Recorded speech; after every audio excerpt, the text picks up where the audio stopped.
আসসালামু আলাইকুম দর্শক, আজকে এসেছি একটি কচু খেতে। এই যে দেখতে পাচ্ছেন আমার পিছনে পুরোটাই কচু ক্ষেত, পুরো সবুজ হয়ে আছে। এটা মূলত 1.5 বিঘা জমির উপর অবস্থিত। আসুন আপনাদের কচু ক্ষেতটি ঘুরে দেখাই।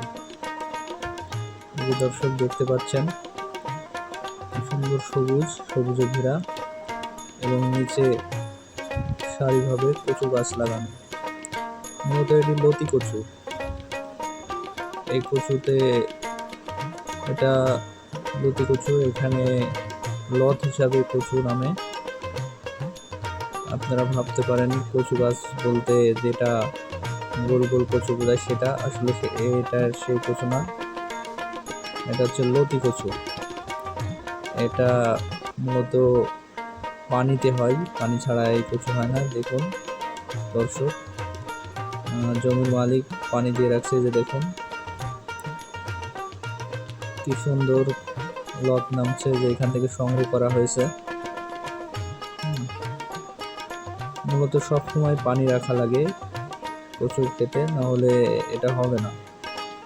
এই যে দেখুন এটা কি সুন্দর সতেজ একটি কচুর লতি। এগুলো খেতেও অনেক সুস্বাদু।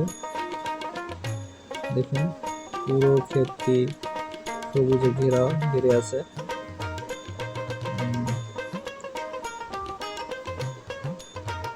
দর্শক চলুন এই ফাঁকে আপনাদের সাথে এই ক্ষেতের মালিকের সাথে একটু কথা বলা যায়। সালাম আলাইকুম চাচা। ওয়ালাইকুম আসসালাম। কচুর লতিতে কেমন ফলন হচ্ছে? ভালোই হচ্ছে ফলন। এগুলা বাজারে কত করে কেজি বিক্রি হচ্ছে এখন? প্রথম তুলেছিল তখন 50-55, এখন হচ্ছে 35-40 টাকা বিক্রি। তাহলে দিন কত মন এভারেজ উঠছে এখান থেকে লতি? এখানে কাটা 15-16 ভুঁই আছে তো, ধরাই দিন হলে এক মনের বেশি, প্রতিদিন এক মনের বেশি। তাতে আপনার ভালোই লাভ হচ্ছে। হ্যাঁ, ভালো। আলহামদুলিল্লাহ। এই যে দেখলেন এই চাচা এই কচুর লতির জমির মালিক। চাচার প্রত্যেক দিন 1 থেকে 1.5 মন কচুর লতি এখান থেকে উৎপাদন হচ্ছে।